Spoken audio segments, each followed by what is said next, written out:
Good evening. We bring you the latest in the world of sports. I'm Paulo Del Rosario. We give you the conversations you want to hear from your favorite icons and athletes. I'm Diego Dario, and in tonight's game plan, we'll break down the crucial win of Barangay Ginebra over Bay Area in Game 5 of the PBA Commissioner's Cup Finals. We'll also check in with the Magnolia Hotshots as they take a look back at their latest conference run all the way to the semis. And we'll hear updates from the local organizing committee on the final FIBA qualifying window to be held here in the Philippines. Buckle up, sports fans. Let's get in the game.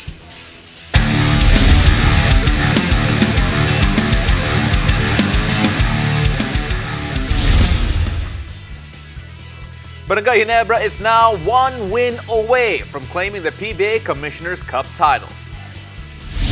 The Gin Kings took down Bay Area Dragons in Game 5, 101-91. Best import, the newly crowned best import, Justin Brownlee, showed the way with 37 points and 8 rebounds, while Stan the Man Pringle added 20 markers and 5 boards, especially with L.A. Tenorio coming out injured. Barangay Ginebra now improves to a 3-2 record in this series. Let's talk more about the pivotal Game 5 with my co-host and basketball analyst. He's also good at basketball, by the way, Diego Dario. Diego, unang-una, what a game for Barangay Ginebra. It was a game that, on paper, they had to win. Kasi wala nga si Andrew Nicholson. Glenn Yang, out injured due to an ankle tweak he suffered in the last game. And it just felt that all the pieces were aligning for Barangay Ginebra and they just got the job done. I mean, Pao, you're right. I mean, Ginebra had to win this game, especially it was to break the tie. It's a very pivotal every time you play Game 5 like that. Yeah. You break the tie, that 2-2 tie. But for me, Justin Brownlee showing everyone why he's the best import of the conference. I mean, the points, the rebounds will always be there, but I think the defensive side of the game is where he focused the most in this ball game, which spelled the difference for Barangay Ginebra and Bay Area. He had 4 blocks and 3 steals. So, I mean, what do you expect from an import like Justin Brownlee? I mean, he does everything for Barangay Ginebra. Of course, and just to add on to the glory that is Justin Brownlee, I want to bring up a quote that Coach Brian Gorgian did say right after the game, saying that they did double him intentionally towards the end. Yep. And he says that sometimes, they don't want to let MJ beat them, so sometimes you gotta let Steve Kerr beat them, and that Steve Kerr was Stanley Pringle.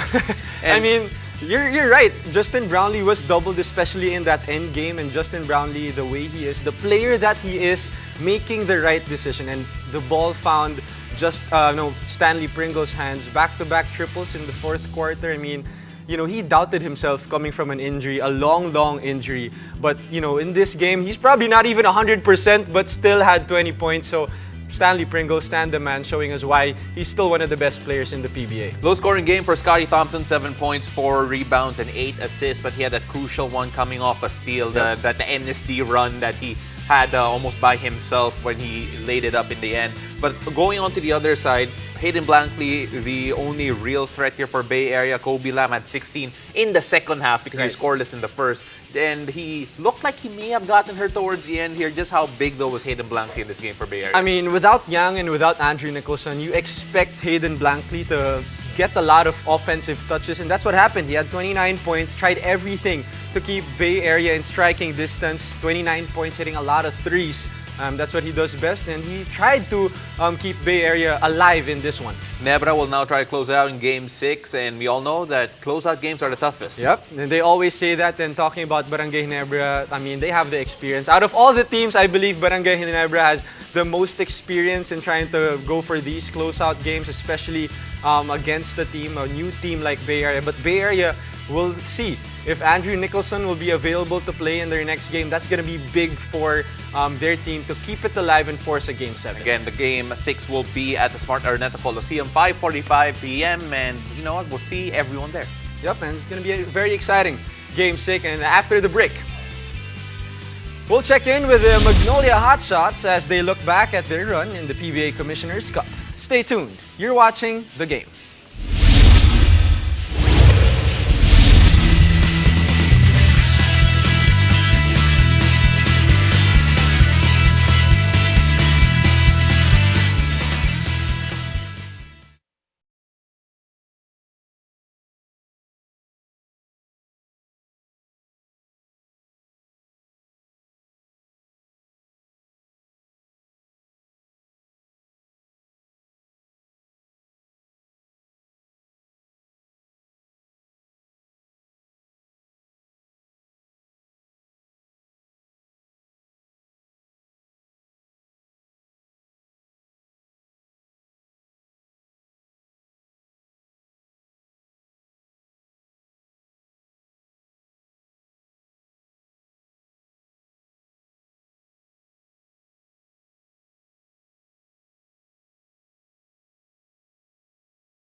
Nung rookie ako, medyo may mga gulang din ako natutunan sa'yo. Pero Kuya Mark, ikaw naman individually, 11 years in the league, paano mo dinagagawa yun? High-level performance lagi para sa Magnolia. Ikaw, I'm sure maraming sacrifice at hard work. Medyo kwento mo naman sa fans and sa amin kung paano mo nagagawa yun. Ako naman kasi is parang, dati, ganun nilalaro ko yung pa-condition, di ba? So ako, every off-season ang ginagawa ko. So, break lang ako ng konti. Kasi, kung magbe-break ako ng mahaba, kasi parang sa edad ko ngayon, kung pa yung edad ko, ma-out of shape ako eh. So, kailangan tuloy-tuloy lang. So, maging smart lang din ako sa pa-condition, paano mag-rest. So, pero hindi yung parang totally rest na katulad ng bata ka pa, di ba? Pag laro ka, mag-rest, long rest. Kasi sabi mo, babawiin lang after mga 2 weeks. Ngayon kasi, gagawin ko yan, baka maiwanan na ako eh, baka nakaupo na lang ako sa bench niyan. So, sobrang sore ng mga katawan. So, hindi na ako makapang-compete sa mga bata, especially yun.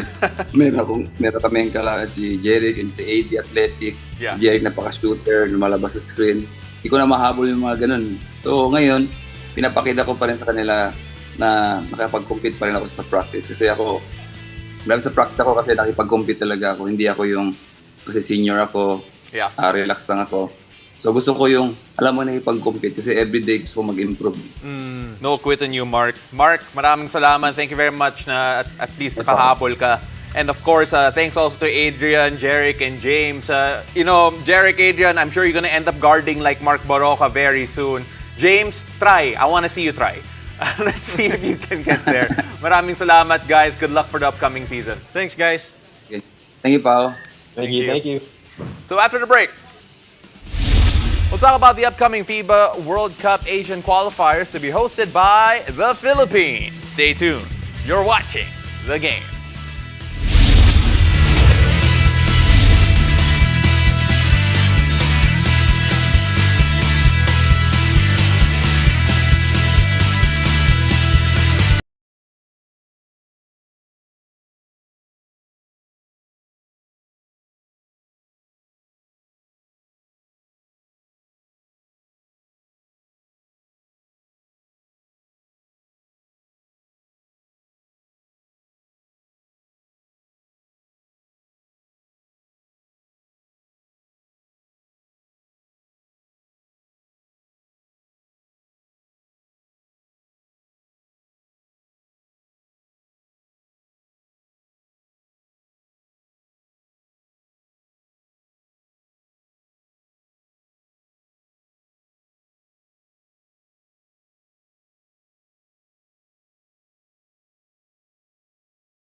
Welcome back. You're watching The Game.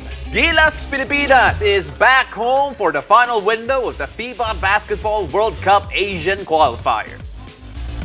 Gilas Pilipinas will take on Lebanon on February 24, followed by their match against Jordan on the 27th. Both games will be played at the Philippine Arena in Bocaue, Bulacan. Joining us to talk about the last qualifying window is FIBA Basketball World Cup 2023 Philippines Local Organizing Committee member Erica D. Hi, Ms. Erica. How are you doing? Hi, Miss Erica. I'm doing well. Thank you. All right, Ms. Erica. Obviously, a lot of people are excited already kasi a pair of home games to finally close out this part of the qualifiers. Just how important is this in particular for, well, the Philippines and, of course, the Filipino fans to be able to watch this? Well, it's very big for our Gilas team, obviously, aside from the fact that we're hosting the World Cup and this is window 6 is in line with our preparations. It may be the first time we will see Brownlee in a Gilas uniform, so I think that's really big. At the same time, we are playing Lebanon, who we haven't beaten in a while, and as you all know, placed second in the last FIBA Asia Cup, only second to Australia, and I think they lost by just 2 points. So obviously we want to prove a point there. And then the second game we have against Jordan is against a team who hasn't qualified for the World Cup yet, which means they are going to bring all their big guns and their best lineup so that they can try and qualify for the World Cup. So basically, it's bounce back time for Gilas, especially against Lebanon. But you guys chose Philippine Arena as the venue for this one. Is there a reason behind that? It's a very big arena. That's correct. So Philippine Arena, as we all know, will be hosting the final phase of the World Cup. And we already had our window 2 at the Araneta Coliseum and window 3 and 4 at the Mall of Asia Arena. And we haven't really tested the Philippine Arena yet for this type of competition. And that's what's in it for us, this window 6. And of course, with the potential volume of people coming out there, just how important is it for Gilas Pilipinas to actually hear the cheers of 30, 40,000 people, or how many people we can pack in the Philippines? I'm gonna be there, pal. Oh, yeah, I'm definitely gonna be there too. Thank you for your support. Of course, we're also trying to beat the world record for attendance in a FIBA game. I think that was set somewhere in Canada in 1994. It was a gold medal match against USA and Russia at an attendance record of 32,000 or thereabouts. So if we can fill the Philippine Arena this window 6, then we would be beating that record even before we host the World Cup, which is going to be a big deal for us. So this is not going to be just for the Gilas team, but also all the Filipino fans that will be coming out to support. But Miss Erica, how can the fans get tickets for this FIBA qualifiers? Well, our tickets are already available since yesterday. Tickets can be purchased at any SM outlet nationwide. You can also do it through the online portal, smtickets.com. All right, we're showing you the graphic right now of how you can get your tickets via smtickets.com or any SM ticket outlet nationwide. Maraming salamat, Ms. Erica D. We can't wait to see you at the Philippine Arena. Thanks, Miss Erica.